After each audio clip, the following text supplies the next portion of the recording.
السلام علیکم ورحمۃ اللہ وبرکاتہ۔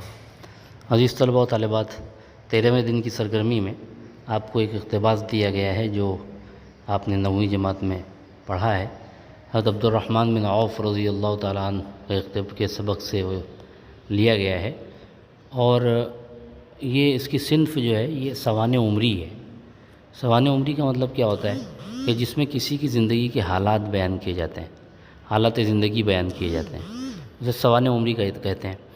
تو یہ سوانح عمری کی ایک مثال ہے۔ تو آپ کو اس سے یہ اقتباس پڑھ کر آپ کو اندازہ ہوگا کہ سوانح عمری کیسے لکھی جاتی ہے، اس کا کیا طریقہ کار ہوتا ہے۔ یہ آپ کے سامنے اقتباس موجود ہے، اس کو آپ غور سے پڑھیں، اور پڑھنے کے بعد پھر آپ کو سرگرمیاں حل کرنی ہیں۔ تو سرگرمیاں کیسے حل کرنی ہیں؟ پہلے تو آپ کو یہاں پر یہ مکمل کرنا ہے کہ حضرت عبد الرحمن رضی اللہ تعالیٰ عنہ کے بارے میں آپ کو دو چیزیں پوچھی گئیں، ایک تو خوبیاں اور زندگی گزارنے کا طریقہ۔ تو خوبیوں میں دو چیزیں لکھنی ہیں آپ کو، اور زندگی گزارنے کے طریقے میں دو چیزیں لکھنی ہیں۔ تو اب خوبیاں اور زندگی گزارنے کا طریقہ جب آپ تلاش کریں گے تو آپ دیکھیے، وہ قناعت پسندی اور استغنا کے لیے سارے مدینے میں مشہور تھے۔ یہ دو خوبیاں تھیں۔ آپ یہیں اسی جملے میں سمجھ لیں کہ کون کون سی دو خوبیوں کا ذکر کیا گیا ہے اور کس وجہ سے وہ پورے مدینے میں مشہور تھے۔ تو وہ دونوں خوبیاں یہاں دی گئی ہیں، اور میں نے وہ جملہ بھی پڑھ کے آپ کو سنایا۔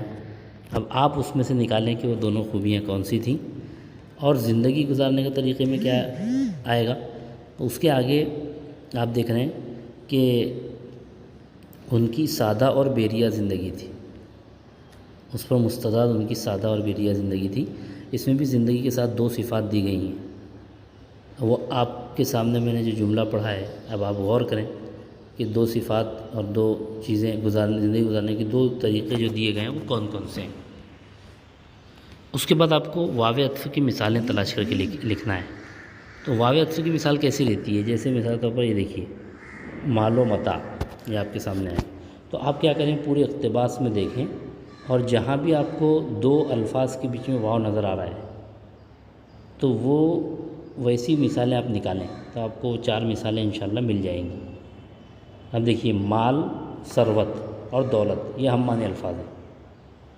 تو دولت کے ساتھ ثروت اور مال آپ ہم معنی الفاظ میں لکھ سکتے ہیں۔ اور یہاں پر آپ یاد رکھیں، واو عطف کی مثال میں نے آپ کو بتائی، مال و متاع۔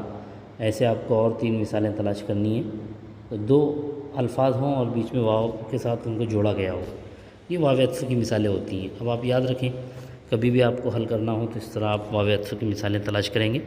اس کے بعد جو اقتباس میں جو محاورے استعمال ہوئے ہیں انہیں تلاش کر کے لکھیے۔ اب یہ کام آپ کے لیے بہت اہم ہے۔ شمار ہونا، جیسے ان کا شمار ہونے کے بعد بھی شمار ہونا محاورہ، پھر ثابت کرنا، ایسے آپ کو تلاش کرنا ہے۔ بیزار ہو جانا، ایسے پورا آپ پڑھیے، اور پڑھنے کے بعد آپ تلاش کریں کہ کون سا اس میں محاورہ ہو سکتا ہے۔ تو اس طرح سے آپ محاورے اس میں تلاش کریں گے۔ اس کے بعد آپ کو واحد کی جمع اور جمع کی واحد لکھنا ہے۔ یہ تو آسان ہے۔ غریب، ہم غربا ہیں یہاں پر، تو کس کی جمع ہو سکتی ہے؟ آپ غور کریں۔ مسکین ہے، تو اس کی جگہ اس کے لیے ہم استعمال کرتے ہی رہتے ہیں، یتیموں اور اس کے ساتھ جو لفظ استعمال کرتے ہیں، تو وہ مساکین، مسکین کی جمع مساکین، غریب کی جمع غربا۔ تو آپ یہ یاد رکھیں، اچھی طرح سے آپ لکھیں، اس کو یاد رکھیں۔ اور ذیل کے الفاظ کے لیے الفاظ کے 2 ہم معنی لفظ لکھیے۔ تو اب دولت کے میں نے آپ کو بتایا تھا، وہاں پر جو واو عطف کی مثال جب عمل کر رہے تھے، وہیں میں نے اشارہ کیا تھا کہ دولت کے ساتھ اور کون سے 2 لفظ آپ ہم معنی الفاظ لکھ سکتے ہیں، وہ آپ یہاں لکھنا ہے آپ کو۔